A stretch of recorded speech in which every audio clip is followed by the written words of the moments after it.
This is a story not yet told. It begins on a warm evening some years hence, when high on a mountaintop in Southern California, a giant telescope searches the heavens for the secrets there contained.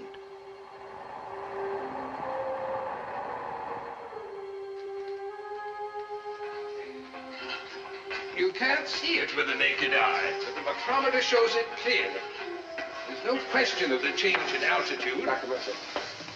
Hello, Chris. Hello, Mitchell. Linda. Hello, Doctor. Sorry to have kept you waiting. They certainly tuck you in up here. They wouldn't even let us into the viewing room. They've classified the sky top secret now. Lewis. Asked Felder to develop these as quickly as possible. Yes, sir. Oh, Bolting. This is Chris Cronin, Mrs. Cronin. My assistant, Dr. Bolting. Hello. How do you do? How do you do? It's nice meeting you. Well, I hope you don't mind my tagging along. Oh, not in the least. We're very happy to have you. May I take your coat? You know, I expected you to be older. You are the radio man. If you think of yourself as the guy with the spyglass. I really walked right into that. I didn't mean it quite as it sounded. But do you seriously believe that you've established contact with Mars? Well, you take pictures of it. Why shouldn't I talk to it? Bolting. Yes. There's no question they have diminished in size.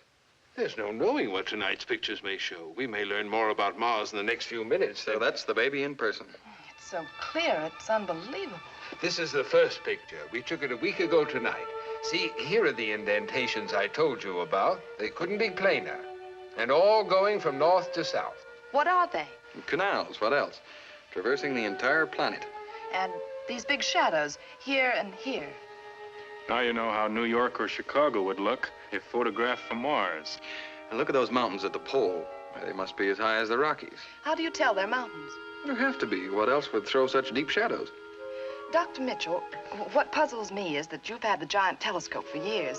Why are you just getting these pictures now? Mars's journey around the sun is an elliptical curve.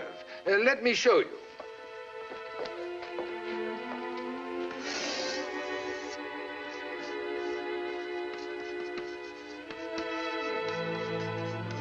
It's now at perihelion, about 35 million miles from Earth instead of the usual 63.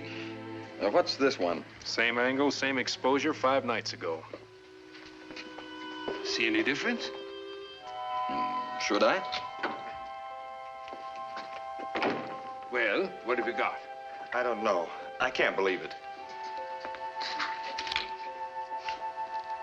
Well, The mountains are gone, and the poles are level.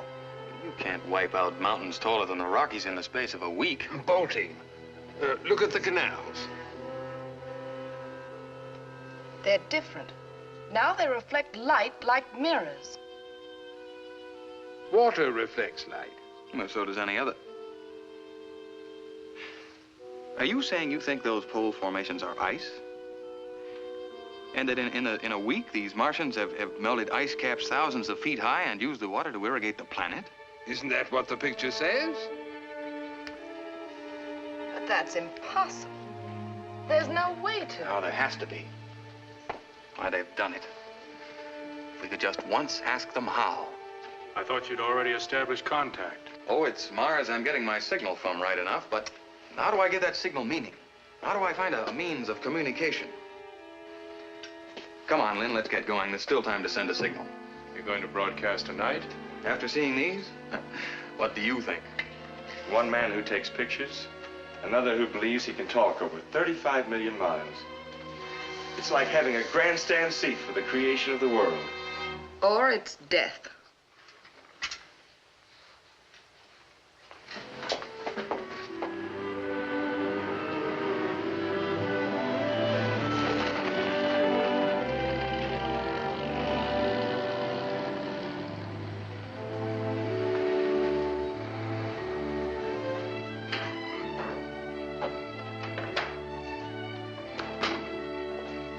Where are you going, Lynn? I just want to have a look at the kids.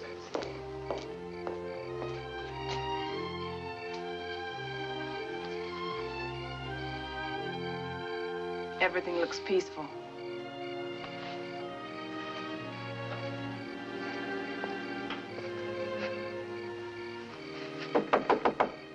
Aye, son. But we'll be over at the lab. Don't stay up too late. Chris. Don't send a message tonight. What's got into you, Linda? Ever since you saw those pictures, you've Fear, been... Chris. Always eating fear. The whole world's scared. Why shouldn't I be? Every woman in the world, we all live in fear. It's become our natural state. Fear our sons will have to fight another war, or fear they'll face worse. We've lived on the edge of a volcano all our lives. One day it has to boil over.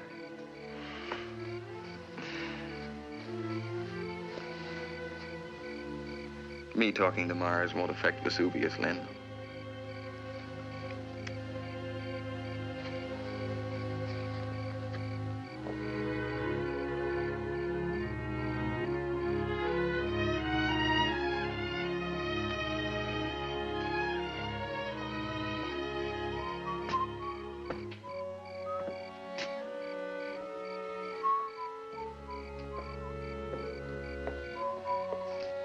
Chris, how can you be so sure? Don't you understand? Science has made the volcano we're sitting on. Nobel invented dynamite to ease man's life. It's eased a good many into annihilation.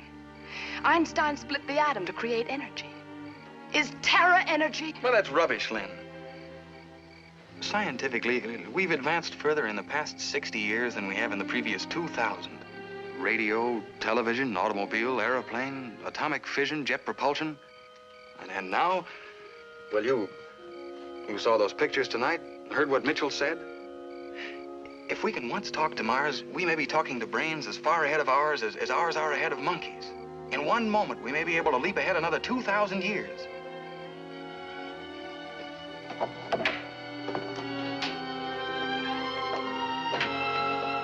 You'll have done it. You'll be the next to advance science. And maybe us. Right into oblivion! Linda. I'm sorry, Chris. But when I saw those pictures tonight, it all seemed too imminent. Well, sure it's imminent. It's what we worked for, isn't it? Why we built this lab, assembled the transmitter. That's why we've worked together all these years. They've been good years, Chris. Well, they've been great years. But what do you want me to do now? Get a crummy research job in some plant? Maybe in 20 years get a paper published in some scientific magazine? Now, when we're on the verge of accomplishing everything we've worked for? All right, Chris. I'm ready.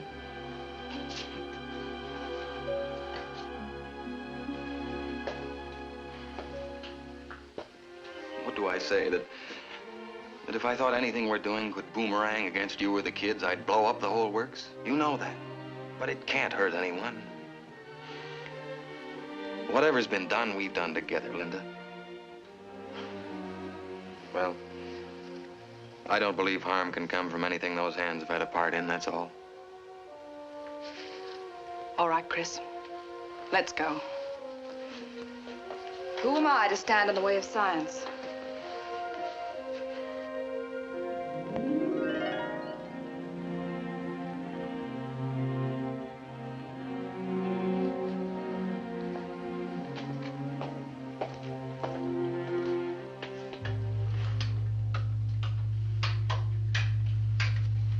Turn it on.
want?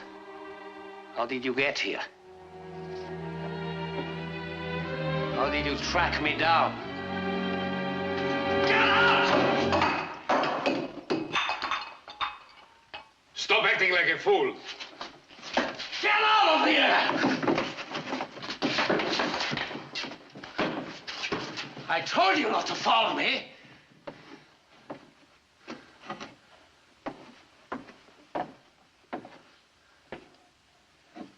You were supposed to keep in touch with me by shortwave. The seal isn't even broken. I have nothing to report. What are you doing here? Answer me! You said you would establish contact with Mars. That was your commitment.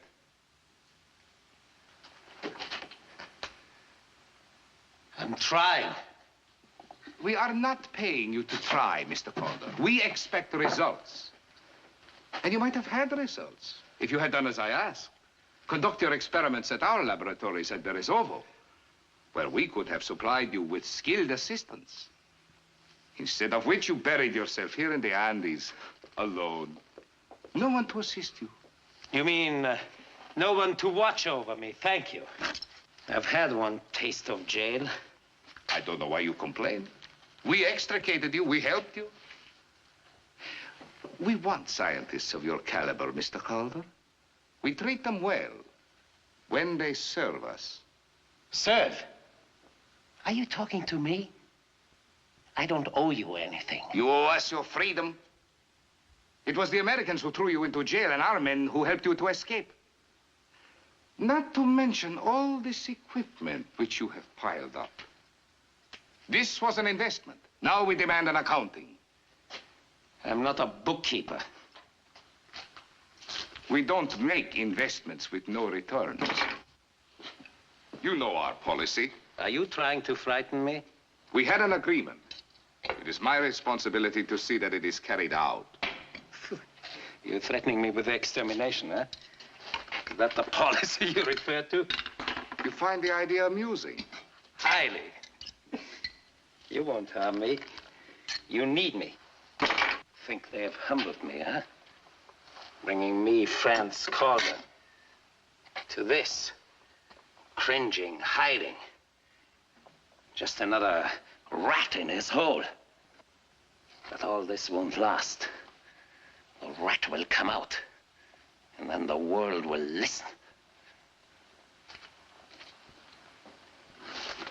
You want a report? I'll give you one.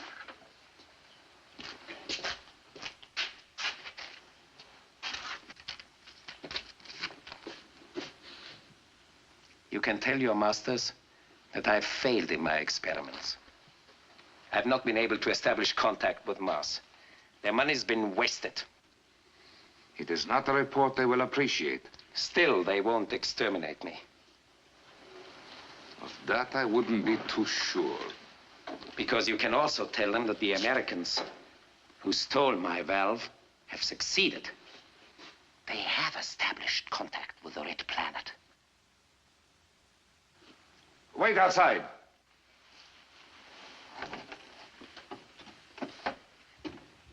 Are you serious? Newspapers will tell you as much in a few days. It's not in the American character to keep silent about success. But that's incredible that they should actually... Why? You expected it from me. But you said that your equipment was the best in the world, that no one could duplicate your developments. I forgot the 7-year start the American had on me. 7 years while I was in jail. 7 years. Don't let's start that again. What shall I report? What can you report? That the Americans also want the secrets of a wiser civilization so that they can turn them into new methods of destruction? How do you know all this? Because I'm the one other person with a hydrogen valve. I alone can pick up their signals and the replies. Then you can give us the questions they put to Mars and the answers they receive. Yes, exactly. And that's why I can laugh at your threats. Do you still want to kill me? Oh, don't talk like that. Nobody is threatening you. You're invaluable to us. It's not who gets the information first, but who first puts it to use. Oh, my dear friend. You must let me send you a less monotonous diet. My diet's already taken care of. I did not spend all your money on equipment. Is there anything else you need? Yes, one thing. Let's drink to it. Well, by all means, my dear fellow.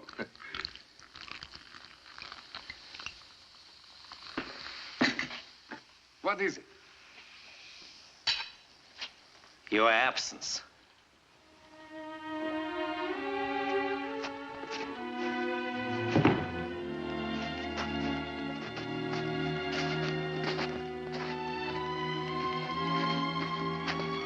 Thank you very much, comrade. Considerate of you, leading us to his lair. Clever of you, dragging him down all on the strength of a single phrase. He thought himself so clever with his, "You can find me only through finding Christ."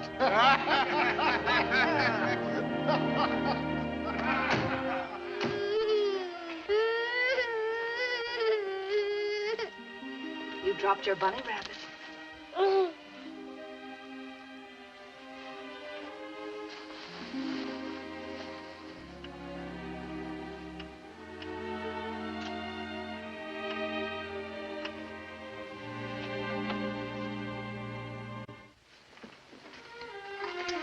What was that outburst? He woke up and couldn't find his rabbit.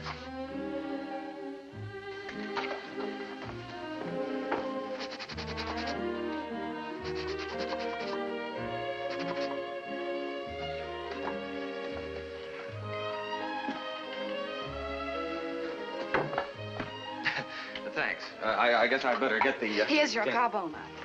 Oh. No, don't we need this? Did you two ever start a project and not need it? She's pretty smart, huh? Hey, Mom, I got a TL for you. I could use one. Remember when the parents came to visit our class? One of my grimmest memories. All the fellas decided that you were the youngest-looking mother there. Isn't that nice? Boy, you should have seen those other crows. That did it. Now clean away this mess and get started on your homework. Right. Gosh, I only got my math to do. You know I don't want to fuss over that. Well, before you pin any medals on yourself, an extra hour on history wouldn't hurt. At that, you're no genius. Well, you can't have everything. Oh, heavens, who's coming? Probably Mitchell to find out if Mars had anything intelligible to say.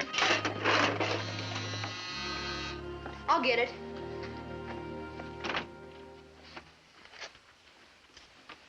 Is Mr. Cronin in?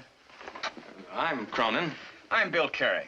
This is no time to barge in on you like this, but your reports didn't reach my desk until this morning. I flew right out. My reports brought you out. Oh, we grasp at any straw to get out of Washington for 24 hours. Please come in, Admiral. Thank you. I'm Linda Cronin. How do you do, Miss Cronin? Forgive the mess, but all major mechanical projects seem to get started in the living room. This is our son, Stuart. Hiya, fella. Sit down, Admiral. Get some more ice, will you, son?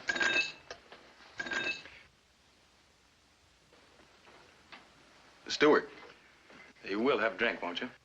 Well, at this hour, I can't claim the sun's not over the yardarm. Are you the Admiral Carey who broke the Japanese code?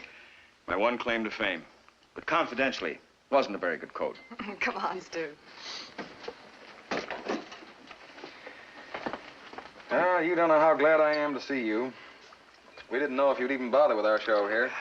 Rose to it like a marlin. But what beats me, if you are getting messages from Mars, how have you kept it out of the papers? Well, we're not getting any messages. Not yet. Darn close to it if your reports stand up. Oh, if we ever do get messages, understandable ones, that is, they'll be given out. 4 years of Navy gave me my belly full of hush-hush. I can understand that. So far, all we're getting are repetitions of our own signals coming back at us. Now, these answers you get... Please sit down. These answers you get, couldn't they be your own signals bouncing off some object in outer space? Some other planet? Booming back at you? I'm no authority on electronics, but... I am. No, this is no bounce back. As I told you, we transform sound into light. And the speed of light is 186,000 miles a second. So you divide the distance to Mars by the speed of light, and you get the length of time it takes our light waves to reach Mars. Double that, and you get the time it takes our messages to come back. Now, that could all be mechanical, but they don't come back in that exact number of minutes. It never takes less time, always more. 20 seconds, 40 seconds, sometimes as much as a minute and a half. Sometimes, like tonight, for instance, we get no answer. An echo will always sound, but sometimes the human brain sleeps. But why always the same signal back? Why never anything you can hang on to? Well, because I'm too stupid to give them a lead. That's why I yelled for help. Well, this is no picnic you've asked me on. You don't even know what language they speak, if any. It's like working out a system of communication with gollywogs. How the devil to find a point of contact? How about pie? That's hardly the way to offer it, Stu. And by the size of that slice, I doubt if there's anything left. I mean pie. Now, what are you talking about? Well, if we're getting answers, they have to have a transmitter as powerful as ours. Go on, what are you driving at? Well, they can't build anything like that unless they know how to make a wheel. That means a circle. And you can't make a circle without knowing the ratio of the diameter to the circumference. Pi. I still don't understand what that has to do with... Your son's ahead of you, Cronin. What is pi?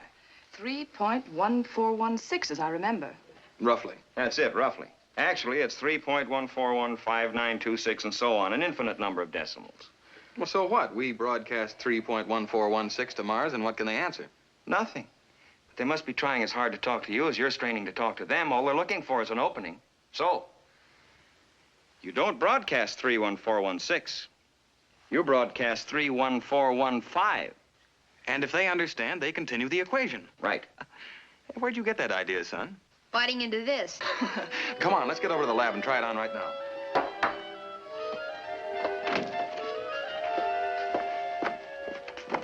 Aren't you coming? Oh, don't mind me. I'm just the babysitter around here. If this comes off, I'll wake you when we come in. What makes you think I'll be asleep? 3, 1, 4, 1, 5. 3, 1, 4, 1, 5. 3, 1, 4, 1, 5. Shut it off.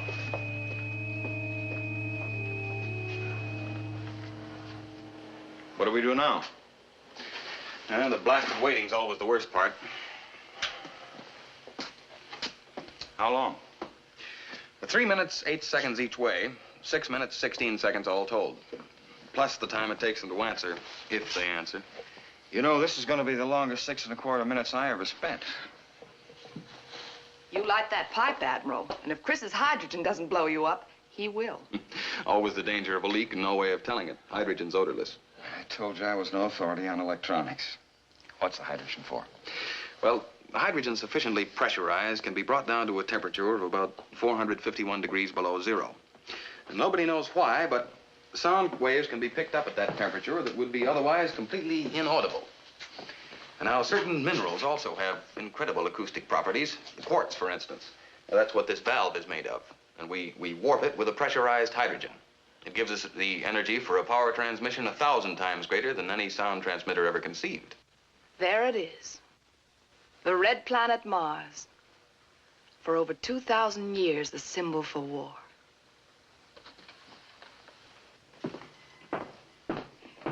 And we dare to fly in the face of Providence and try to bring it closer to us. Sometimes my wife is less than enthusiastic about this project. I'm sorry. Darling, if nothing happens tonight, don't be too disappointed. It's got to happen. It's just got to happen. We've waited so blasted long. I know, but if it doesn't... Poor Linda with all her silly fears. And you hope it doesn't happen, really? You know what beats me? I just can't believe that you people really assembled all this yourself. No, we got a slight assist from the Carnegie Foundation. You realize if this comes off by this time tomorrow, you'll be the most famous man in the world? Funny, none of the credit's mine. Actually, it all belongs to a German scientist, a criminal, a brilliant criminal, with nothing but hate in his heart. What do you mean? Did you ever hear of Franz Calder? Calder? Calder? Do you remember the famous quotation, "The human being is the best guinea pig"? High voltage experiments on the human nervous system. The Nazi criminal. He invented the valve. I found the blueprints at Nuremberg. It's taken us all the years since then to build a transmitter capable of spanning the enormous distance. And we've been broadcasting for 8 months, first without success, and now... The last 3 weeks. We've been getting answers. Well, you're not going to give Calder any of the credit. Why not? It's his valve. The devil's entitled to his due. 2 minutes to go.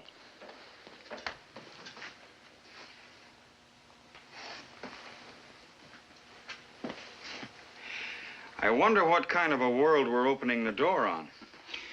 You'd wonder even more if you saw the pictures of Mars that we saw last night. Ice caps thousands of feet high, melted away in a few days. Oh, those people must use atomic power as we use water. If we had that power, why, the largest liner would cross the ocean on the energy contained in one lump of coal. Mm-hmm. Then what would happen to the people who own and work coal mines? Well, what happened to the people who owned or worked on canals when the railroad started? Still, Mr. Calder will have had his effect on the world. Wonder where he is now. Where are all good scientists we don't hear of? In Russia, I suppose. 10 seconds to go. Switch out the lights, will you, darling?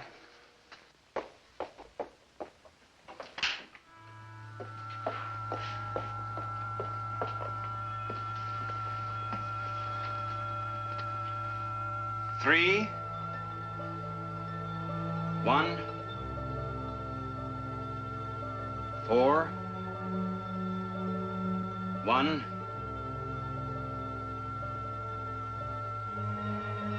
5, 3, 1, 4, 1, 5,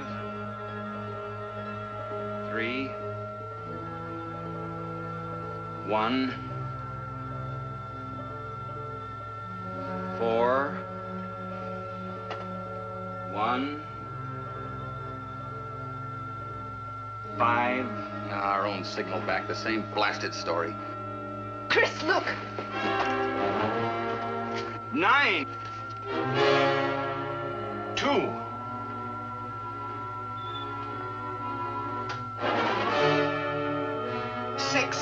Linda, we've done it. Dear Lord, don't make us sorry.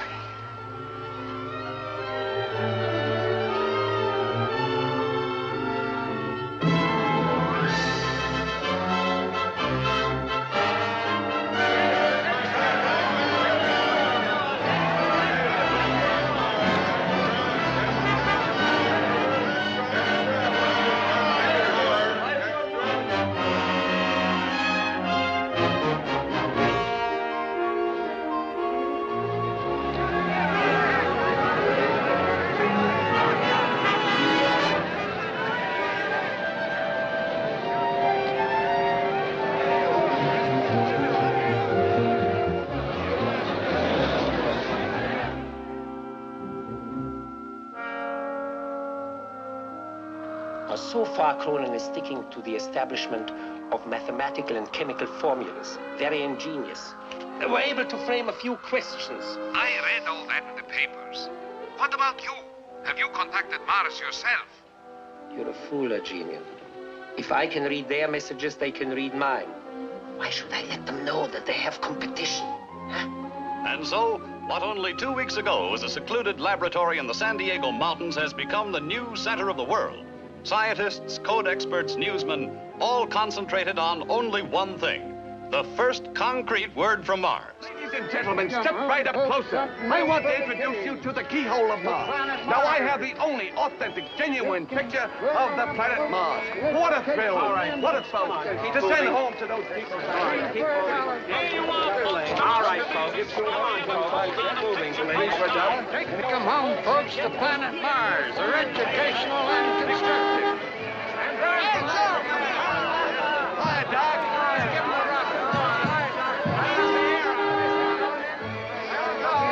Hi, Mr. Cronin. Been to town? Yeah, just down to see how the press camp's coming along. They've got to put up 2 more buildings. Stewart wanted to see Admiral Carey and his staff at work.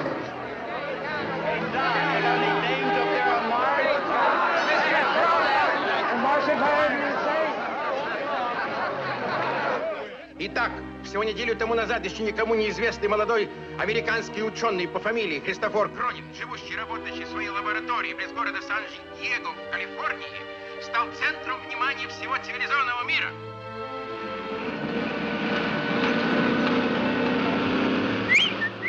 Это событие. Впервые за все время своего существования Земля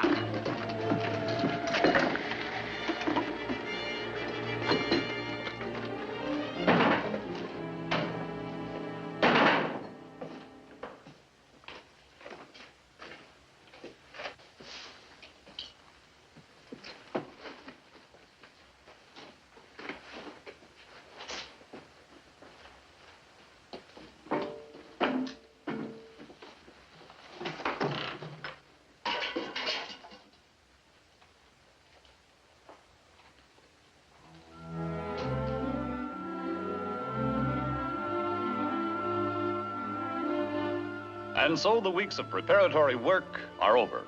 Communication with Mars is now a reality. Tonight has brought us the first real information about life on that distant planet. They were asked the average lifespan on Mars. Their answer, 300 Earth years. That 300 years? I hope not your mother. Our regular program.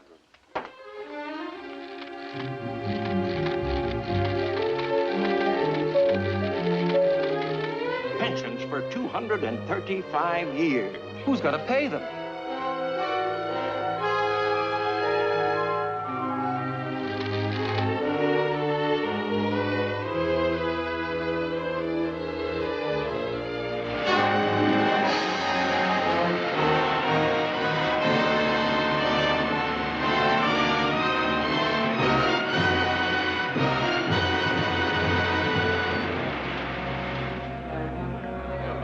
The future of the livestock industry is at stake. Is the government going to continue to support the price of potatoes? Just a minute. How about the price of wheat? The hysteria which has greeted the Martians' claims has become a national peril. All this after the release of only 3 messages. Ladies and gentlemen, I cannot too strongly stress the necessity for calmness. Do not allow yourselves to be emotionally disturbed by those messages. Genius. This time you'd better get your masters on the phone. Cronin's just received a message from Mars. That's a sensation. The Martians have now announced that for the past 3 centuries, they haven't used coal, oil, electricity, any form of power on which we rely. Theirs has all been provided by cosmic energy, through which they have made hundreds of elements fissionable. If this is true, no miner in America, no miner in the world will have a job. Our interests are identical. We owners represent an investment of $5 billion. It took Mars to make you recognize that identity of interest. Well, the oil men are in the same boat with us. And let them bail it out. Oil is no concern of ours.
Keeps up, you'll need the army to help you. Quick, get going! That's right enough!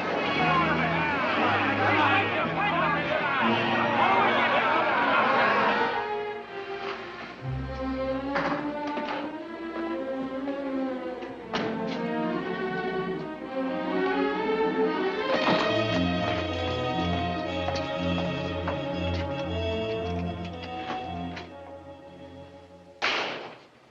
Hi, Dad. You're just in time for the news. I've had enough news for one day. Meanwhile, this morning, every American bank had long lines of depositors waiting to withdraw their funds. Owing to the difference in time, the latest bulletin from Mars had created its effect on Europe before we Americans had finished our breakfasts. In London, the Prime Minister called a special meeting of the Cabinet at number 10 Downing Street. But this did not prevent pandemonium on the London Stock Exchange. The value of British industrials has decreased nearly £10 billion in the last 2 weeks.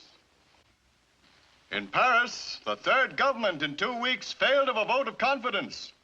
And President Romain, hopeless of forming a fourth government, suspended the Constitution and called upon the army to establish martial law. This, however, did not prevent wide disorders in Lyon, Marseille, and other French cities. Meanwhile, in Rome, the Holy Father urged a policy of patience and of faith. Turn that blasted thing off. Just on another minute, Dad.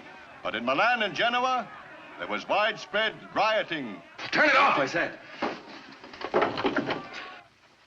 They gotta hand it to you, Pop. When you blow the lid off, you really blow it off. Well, that crowd out there's mad I enough. thought I told you to stay out of the street. I just wanted to take a look. Haven't you anything better to do than lollygag around where you haven't any business? It's enough work for you to do around here. Gosh, I did the whole lawn this afternoon. Yeah, and left the moor where everybody could stumble over it as usual. Trick or treat. Tricks or treat. What's he made up for? It's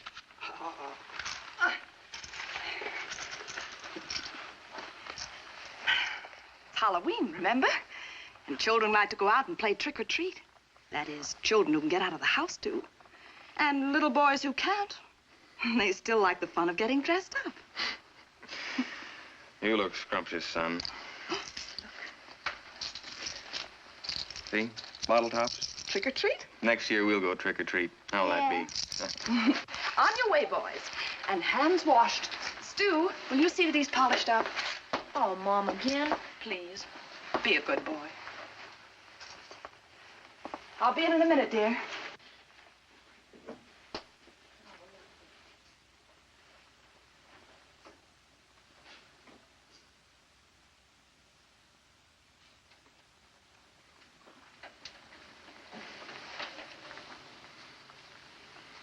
I'm sorry, Lynn. You don't have to take it out on the kids, Chris. Is that what I'm doing? I'm sorry.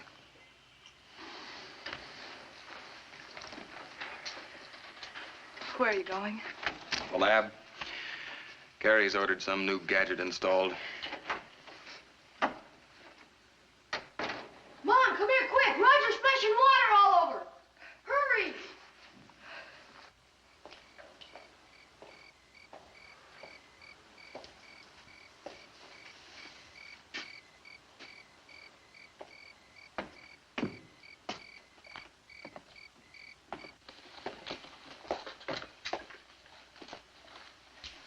How's it going?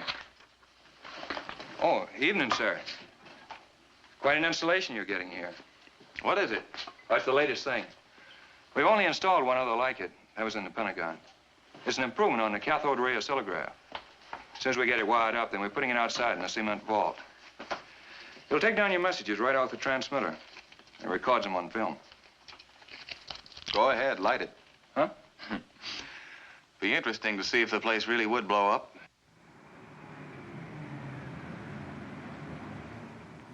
You'll recall, Mr. Secretary, that the Joint Chiefs advised immediate control when the first message was received. Yes, I recall quite well, General. I also recall that the President overruled us. Yes? Admiral Carey, sir. Have him come in. Mr. Secretary, General Burdett. Hello, Bill. Sit down, Carey, sit down. Have you decoded any other messages? No, sir. We've been sweating over a batch for nearly a week now, but no success.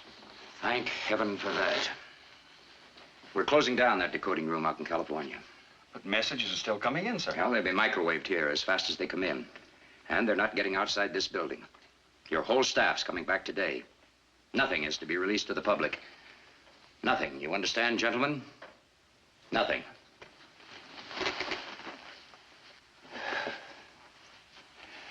Is there anything else, sir? Our economic system shambles. Industrial production shot to blazes.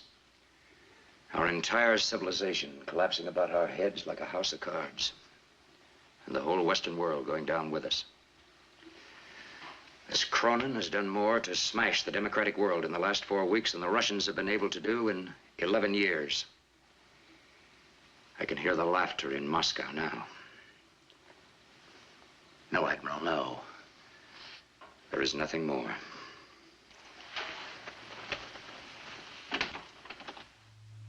Calling 2BLM, calling 2BLM. 2BLM here, go ahead. Where's the genius? Where's the genius? You will call him on another wavelength. 9434 kilocycles. Broadcast band E. Use scrambler number 5. The call number is 9K-BLM. Your call will be relayed. He's waiting for you. Calling 9KBLM, calling 9KBLM.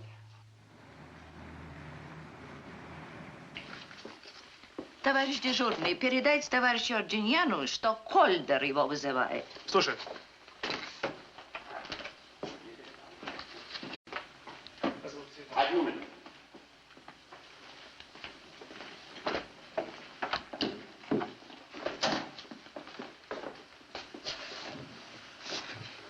Go ahead, Calder. This is Argenian. Are you all right? Don't worry about me. How about you? How are you, Argenian, huh? That's foolish of you to go where those monsters can lay hands on you. Shut up, you fool. Премьер спрашивает, есть ли другие новости. Are there any more messages? Mars seems to have run out of messages for the moment. Чем интересуются американцы? What are the Americans asking, Calder? If you can tell us that. As nearly as I can understand, they want to know how the Martians, if they use cosmic power for everything, are kept from blowing each other to bits. Send us the messages as soon as you get them. There must be no slip-ups. Is that understood? Haven't you got your money's worth yet? Не беспокойтесь, товарищ генерал. Не думаю, что американцы... Is this dog, Calder, reliable? Я сказал вам... In English. If I want him to understand me, I'd speak Russian. Why didn't you insist on him coming here to work? I couldn't insist. He would have destroyed his valve. He's a madman, a lunatic. The world is full of lunatics. They want to start a war now. Now, when there is no need. Stalin did not dare precipitate one because he could not defeat the free economy of the West. Now the economy is shattered. The strength of the Western world fades like a dream in the night. Their civilization perishes. Lenin dreamt of the world in his hands.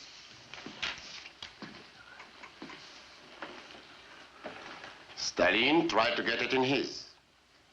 Our premier will succeed. We will build our new world on the ruins of the West.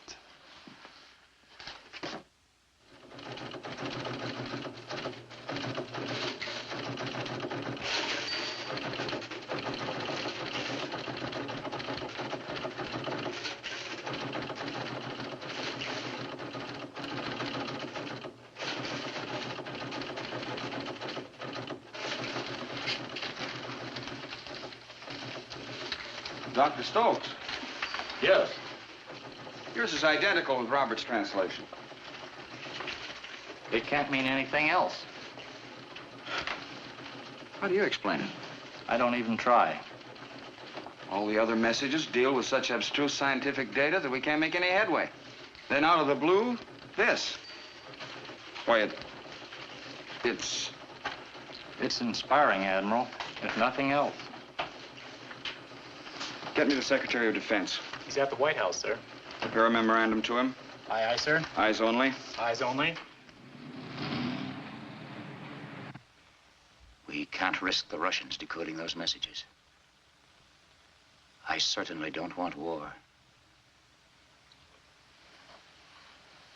But Moscow, Leningrad, Every nerve center in the Soviet Union must be wiped out. I cannot fly in the face of 180 years of American history. I cannot start a war. A month from now, we may not have the strength to fight one. The Russians may have in their hands the power. No. This country will not launch a war. Mr. President. You still know my first name, George. We've served a great many years together. And there's never been a day when I couldn't happily go along with any decision of yours. But I have a responsibility to this country, too. And I can't stand by and see it destroyed. Our difference is that I don't believe it can be destroyed by 13 slips of paper covered with obscure symbols. The Japanese Empire was destroyed by a slip of paper covered with obscure symbols. Once those symbols were translated into power. Excuse me, sir. Yes. You said to interrupt the men that they arrived, sir. Oh, yes. Have them come in, please.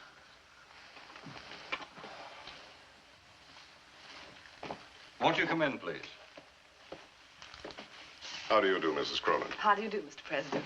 Mr. Cronin? Mr. President. It was very good of you to come. I'm only sorry you didn't bring your boy with you. I wanted to meet the culprit who started this whole business. Oh, Mr. and Mrs. Cronin, Secretary of Defense, Mr. Sparks. How do you do? Mr. Sparks. Mr. Cronin. And General Burdett. How do you General do? Burdett. Hello. Won't you sit down, please?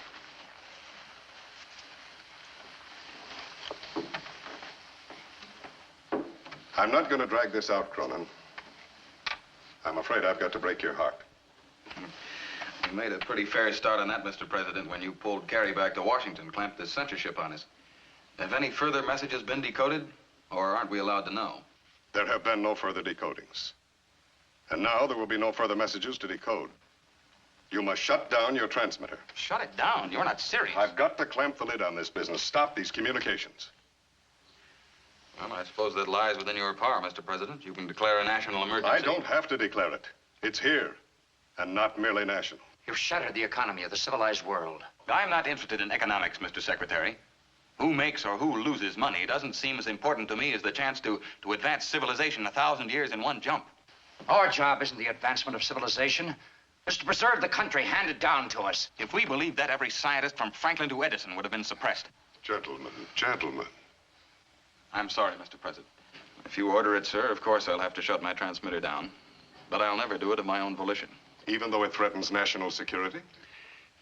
Does it threaten national security to know that man can look forward to a longer lifespan? That he has at his disposal the power to eliminate 90% of the world's work? We've learned that from the 4 messages we've decoded. There are 13 others that we haven't translated. Plus the one we received today. So long as they're not decoded, they can't threaten anything. I said that we haven't translated. Kerry released the bulletin on cosmic power at 11:22 p.m. Pacific Coast time, the night of the 27th. The same bulletin was released in Moscow at 9:30 a.m. the morning of the 28th. Well, what of it? We broadcast everything on the Voice of America anyway. But there's an 11-hour differential between Moscow and San Diego, Cronin. 9:30 a.m. in Moscow is 52 minutes earlier than 11:22 the night before in San Diego. You mean the Russians are intercepting and decoding? Well, is any other explanation possible? Calder. Who? The man who invented the hydrogen valve. It's the very heart of the transmitter. Now you see how important it is to stop your communication with this other planet. I see now why they can't be stopped. What do you mean? If Calder can pick up our messages, he can also pick up messages of his own. We may stop, but he won't. And then our national security really is threatened. Yes. For the Secretary, Mr. President, eyes only.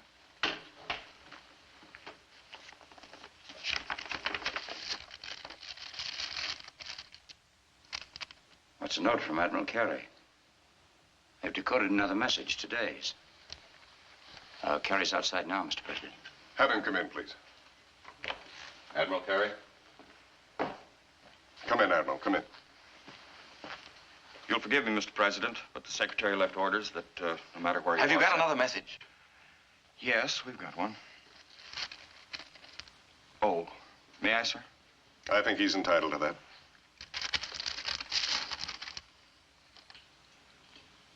Well, this is nonsense. It's impossible.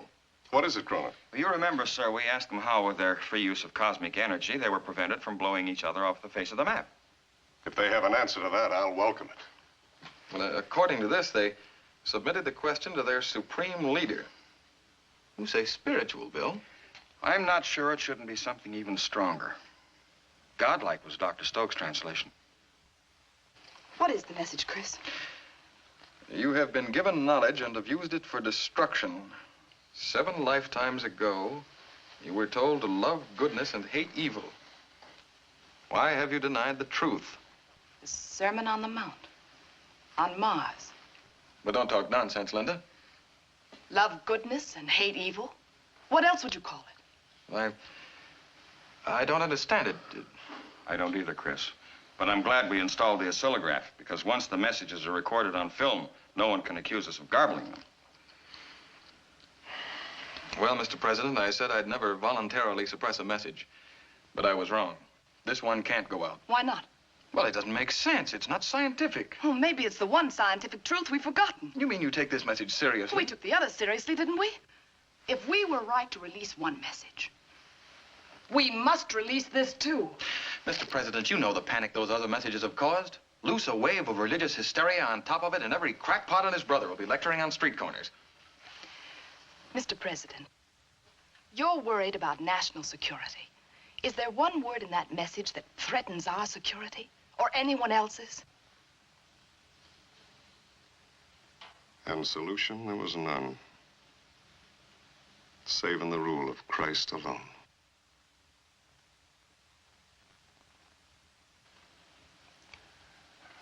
My father was very fond of Emerson. May I see that message, please? You're not going to release it? Your arguments in defense of scientific freedom have convinced me. Well, this time Cronin is right, Mr. President. We can't hitch our wagon to that star. We've switched stars, Mr. Secretary. Now we're following the Star of Bethlehem. That message is to be broadcast all over the world, in all languages, exactly as decoded.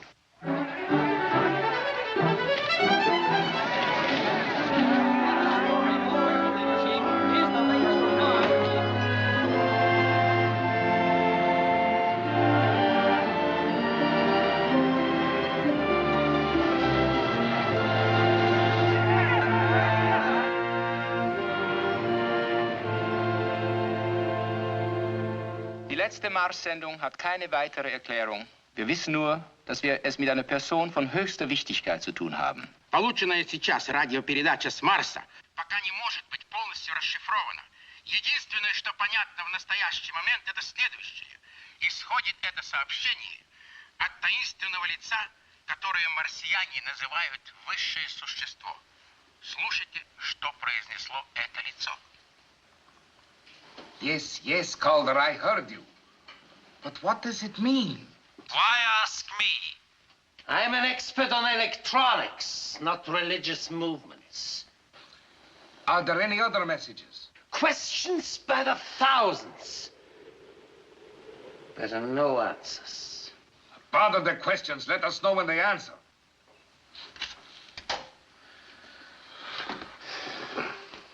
I know I am not alone in being struck by the phrase with which the message begins. 7 lifetimes ago are the words. But we know that the Martian's life is 300 years. So 7 lifetimes is about 2,100 years.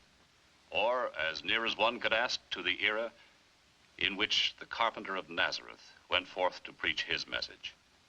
Is it only coincidence that the message he broadcast 2,000 years ago should again be broadcast from the Supreme Being on Mars? If so, then how explain that this authority should know what we on Earth were told 20 centuries ago? Or is it possible that the man of Nazareth and the man of Mars are the same? Get them curlers out of your hair. What for? We're going to church, that's what for. Do you feel all right? Now, look, don't argue with me. Get the curlers out of your hair and let's get dressed and get out of here. This ain't no time to take chances.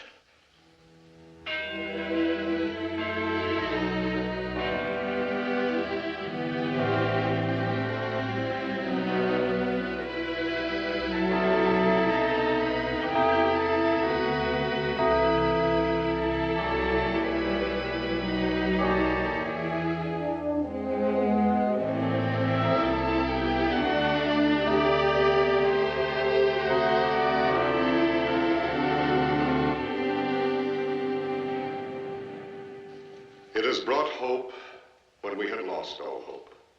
It has brought light into a world of darkness. All over the world, regardless of their religious beliefs, men have found a new faith by which to live. No, not a new faith, but an old one. Many of us had allowed ourselves to lose. A faith that is universal in men of all faiths. For while to us the words from Mars seem the very essence of the Christian doctrine, let us not forget that they are also the essence of all other religions. Christian, Mohammedan, Jewish, Buddhist. All are heeding the call to prayer, kneeling humbly in the search for divine guidance. I pray particularly that behind the Iron Curtain, where our eyes are not permitted to see, men will open their hearts to the message of peace and the promise that their rulers have so long denied them. Today's message reads, "Ye have denied God's word and worshipped false gods. Thy torment is the price of thine own sin." Сегодняшнее краткое сообщение с Марса гласит: слушайте, ты отрекся от Слова Божьего, ты поклонился идолу, и муки твои суть награда за твои прегрешения. И муки твои суть награда за твои прегрешения.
Солдаты идут, они близко подходят.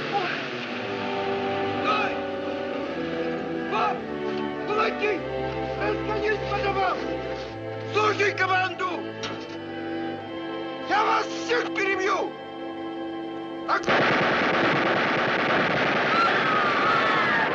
These messages are spreading all over the country. Poland, Romania, Bulgaria, and no one knows how. Villages that have never even seen the radio suddenly erupt. Have you heard the latest message? Is there another? The Americans released it an hour ago. Простите, товарищ генерал. He who follows the tyrant's banner shall wear the tyrant's chains. He who carries God's banner shall know everlasting life. But do you expect me to tell them that?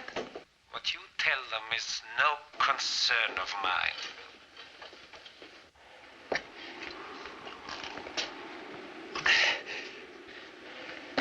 Everlasting life!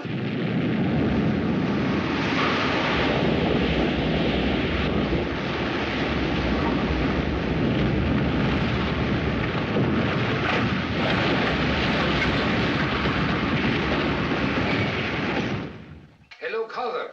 Are you there? Calder, are you there? Проснись. Come in, Calder.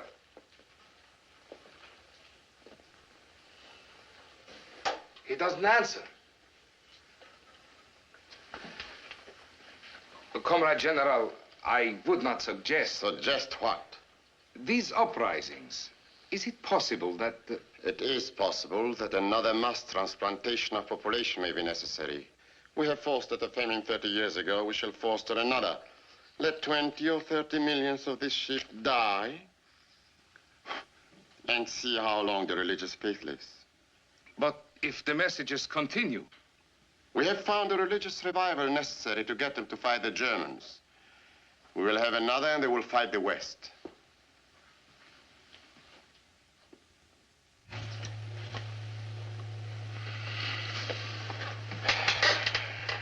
Are you sure the valve's working? Oh, I've checked it a dozen times. There must be some reason for their silence up there. Well, there can be 1,000. We've got 2 atmospheres to get through. Ours may be clear and theirs may be impenetrable, or maybe the transmitter's out of whack. Maybe the operator's got the measles, or maybe he's finished his allotted 300 years, or maybe... they've said everything they have to say. Maybe the rest is up to us. Calling 2B, 7XK. He won't answer. Come on. There's no need for me in there. You can have the honor of telling the Premier that your communication have bogged down. I don't want to answer his questions.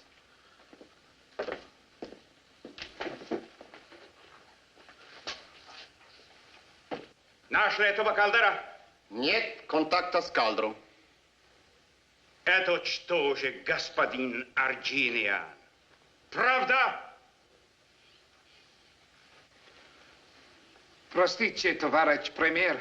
Я не виноват. Talk English, you fool! Anything is preferable to that atrocious accent. I'm sorry, Comrade Premier. Perhaps if I tried again.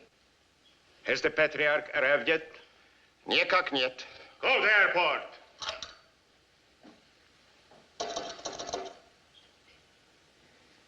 Well? There is no answer. Не понимаю. Что случилось?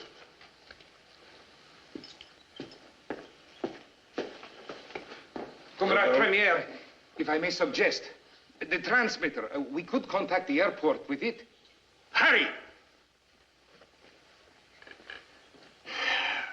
Продолжайте за свидание.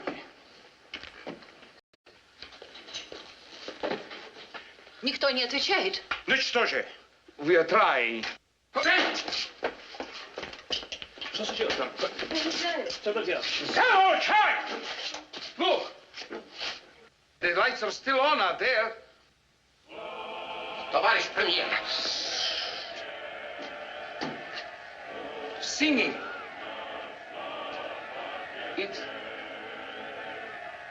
It was one of the favorite anthems of the cathedrals.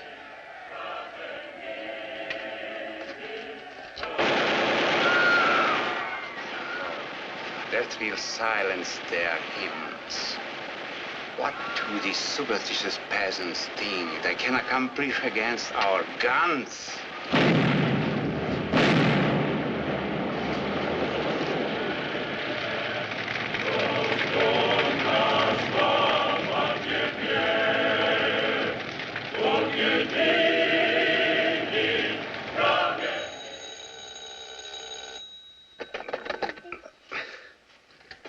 Hello? Oh, yes, Dr. Mitchell. No, she and Stewart went to town. Haven't got back yet. The baby had the sniffles and I... What? Are you serious? Well, yes, right away. What that? Come on, son.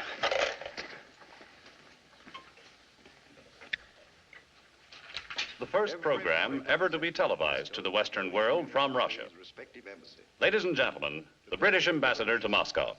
And I have been appointed to speak for my fellow members of the diplomatic corps. In days to come, thousands of volumes will be written about the miracle of these last 12 days. The miracle of a nation finding its soul. As the messages from Mars spread throughout the country, the heart of the Russian people began to swell with an old faith, and spontaneous demonstrations of that faith took place. From the churches, they moved on the jails, the fortresses.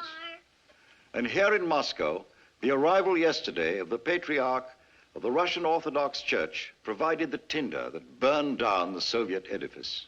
Thousands of the residents of this city are now dead. They died in the creation of a new government. The patriarch as its provisional head. As the new leader of a new Russia, he will speak to you himself.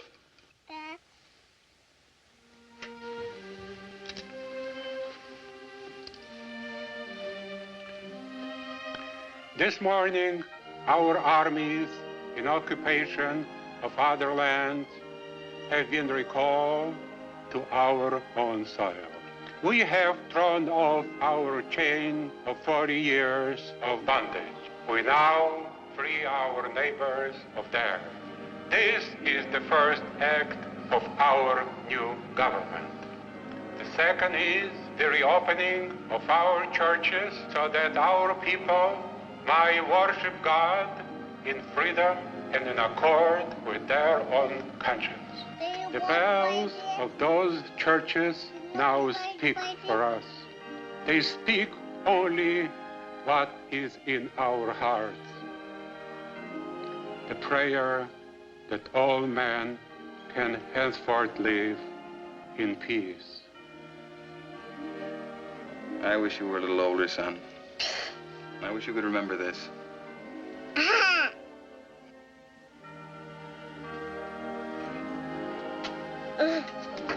Now I have to go get.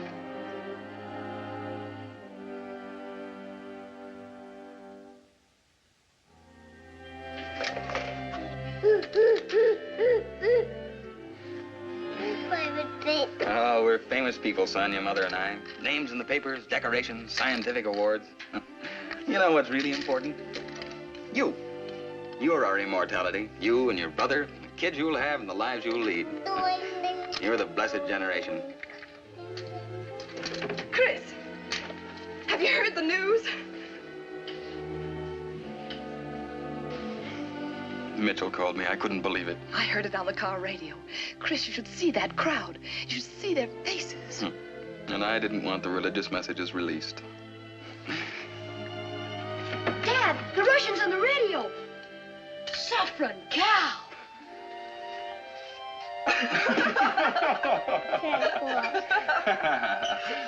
Maybe you've reformed the Russians, Pop, but not young hopeful.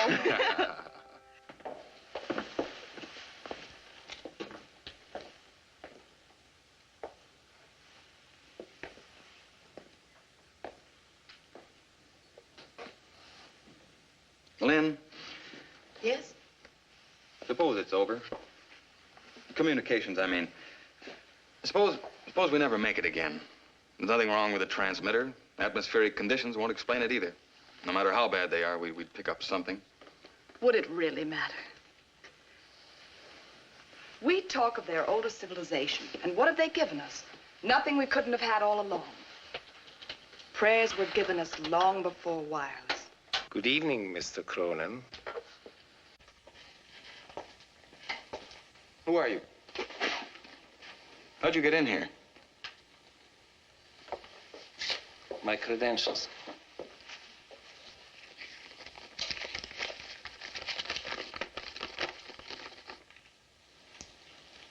The hydrogen valve. Uh-huh. The original specifications. Where did you get these? I drew them. Calder. Franz Calder. Where have you come from? This afternoon, you parked your station wagon in front of the post office. You didn't look in the back when you drove home. Neither did the guards that surround your place. This is the most stupendous joke I've ever heard. We thought you were in Russia, and here you were in this country all the time. Only since yesterday, Mr. Cronin.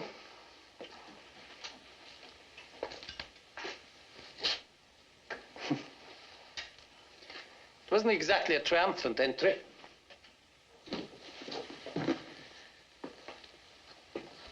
Mr. Cronin, did you ever have to crawl through the mud beneath a barbed wire fence? Hide like a hunted animal to avoid the border inspectors? In heaven's name, why? Why? I developed a dislike of jails. Jail? Are you out of your mind, man? Have you heard nothing of what's happened in the world?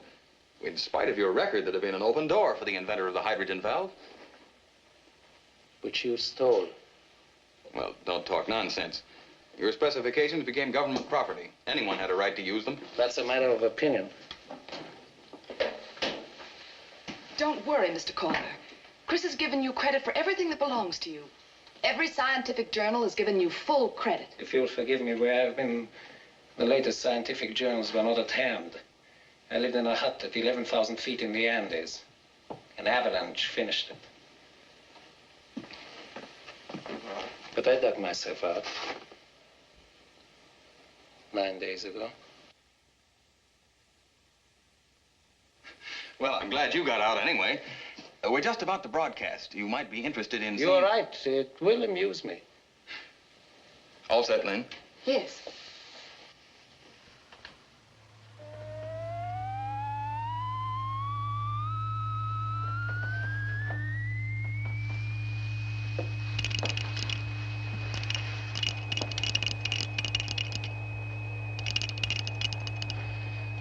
It's a shame you didn't get a chance to carry on your work yourself. In a small way, I did. You built a transmitter. Naturally. And then you might have picked up Mars. I tried. I never succeeded. All right, Lynn, shut it off. With your knowledge and the valve, you should have succeeded. Unless, of course, atmospherics play tricks at that altitude. On some people, Mr. Cronin. You won't mind if I take my coat off, huh? Yes, on some people. What do you mean by that? Of course, I only got out with what I had in my pockets, but I think this will interest you.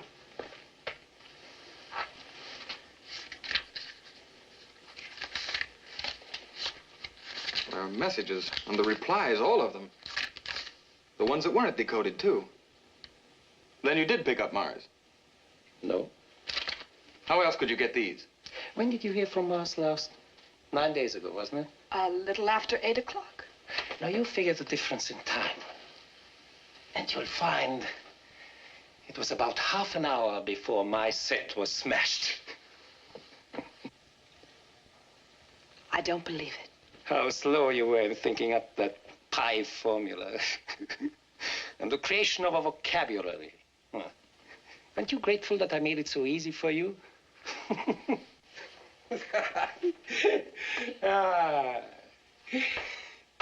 Here you were, the whole mobilized science of the world behind you. And there was I, alone, giving you answers. You sent the messages. The whole thing was a fraud. That credit I will share with you. Why? What were you after? Shall we say, amusement? You thought you'd created a new Earth, and I destroy it. A new heaven. And that I shall destroy. Once my story is told. You can't do it! You can see the possibilities for entertainment, huh? Listen to me, Mr. Calder. I've 2 children over there in that house. And I'm just one of millions. Millions of women that for the first time know their children are secure. You can't destroy that! Paradise lost, Mrs. Cronin. Paradise lost. That's my present to the world. He's lying, Linda. Those messages were from Mars. They came from outside the atmosphere. You take me for an amateur, huh? I shot my signals up to hit the heaviside layer. They deflected down at any angle. Naturally, they seem to come from outside the atmosphere. No. Once I detected your signals, the rest was easy. I could accomplish much more, making you believe I was Mars, than ever getting Mars myself. Chris. What is it? He did not send the religious messages. Of course I didn't. You know that. What do you mean? Here are his messages, the very first few as we received them. But when we asked how they've kept themselves from blowing each other to bits, his answer was, one tribe must hold the power. It had nothing to do with the Sermon on the Mount. It was the prophet talking to us. The prophet? Clever of you to create him. You played right into my hands. I smashed your economic system with a power panic. But that still left my friends in Moscow. I had to smash them too. From my hut, I could see the statue of Christ. I never thought of using him against them. Thank you for that idea. They must have been desperate. Who? Kerry, Sparks, all of them. They must have done this in Washington. Darling, you were there. You spoke with Sparks and the president. Did you think they were play acting? I don't know. Who did it is immaterial. When I saw the effect on Moscow, I knew you'd created my weapon for me. That's why I let you raise the world up with all that muck right up to the sky, so I can dash it down to hell when I tell my story. You can't do it, Calder. Who's to stop me? God? He had his chance 9 days ago. If I hadn't dug myself out, you'd have gotten away with your fraud. It was no fraud. You'd have won. It was no fraud. You don't expect me to believe those messages were not faked. We expect you to believe the truth, just the way the rest of the world believes, just the way we believe. But here is my proof. There have been no messages since my transmitter was shattered. How will you explain that to the world, Mr. Cronin? Sermon on the Mount. Peace on earth. No, Mrs. Cronin. You are not dealing with a superstitious peasant.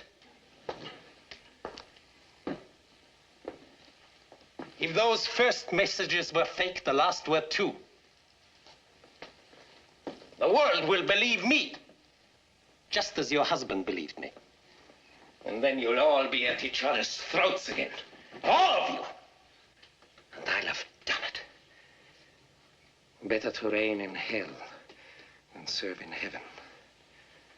My favorite poem, Mrs. Cronin. The unconquerable will and study of revenge, immortal hate, and courage never to submit or yield. That's my God, Mrs. Cronin. Satan.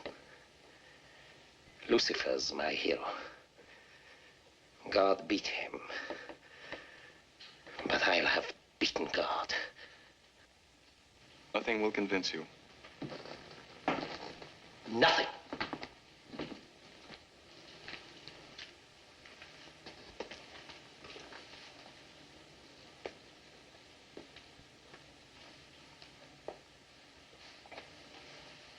It's 8:26 according to your clock. I sent a telegram in your name inviting the press to be here at 8:30.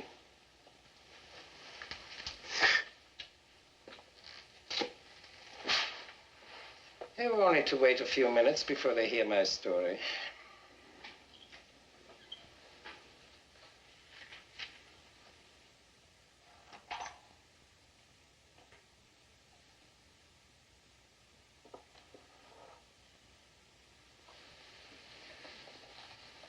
Why didn't you tell it right away? Why did you come here to torture us? Suppose someone had stolen the fruits of your genius, wouldn't you want to see them humbled in the dust? Perhaps. And it doesn't matter. Linda, you go back to the house. Do you remember what you said to me the night of the first message? Nothing I was connected with could produce evil. It won't, Chris. We'll finish it together.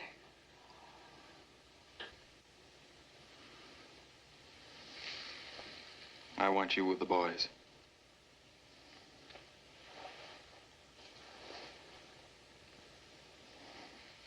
It'll only take a minute. Is that what you really want? I love you, darling.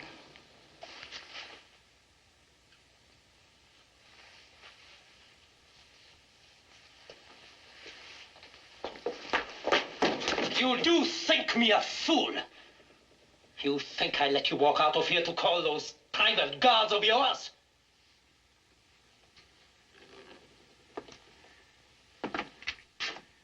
What's the matter, man? Cheer up. The reporters will be here in a few minutes. You like publicity, don't you? 2 minutes before they get here.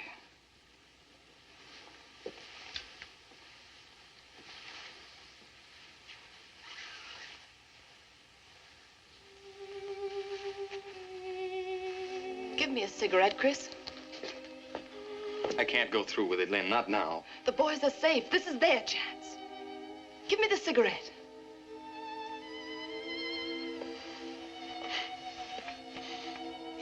Funny. In all the years, I've never seen you smoke. You're not going to smoke in here. God gave us free will, Mr. Calder. It's what distinguishes us from the animals. We can choose between good and evil. But if we choose evil now, that's the end of the human story. I can't let you do it. Stay where you are. It's a simple problem, isn't it, Mr. Calder?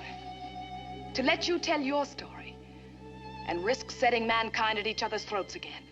Or to see that you keep silent and save mankind. That! Give me a light. Don't! Don't! The room's alive with hydrogen. A spark now would... Stop! Stop! You wouldn't kill your wife? Chris, look.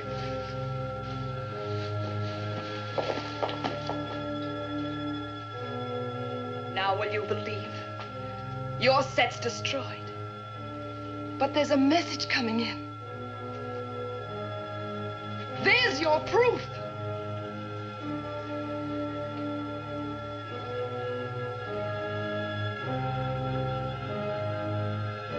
No, not now. She won't beat me now.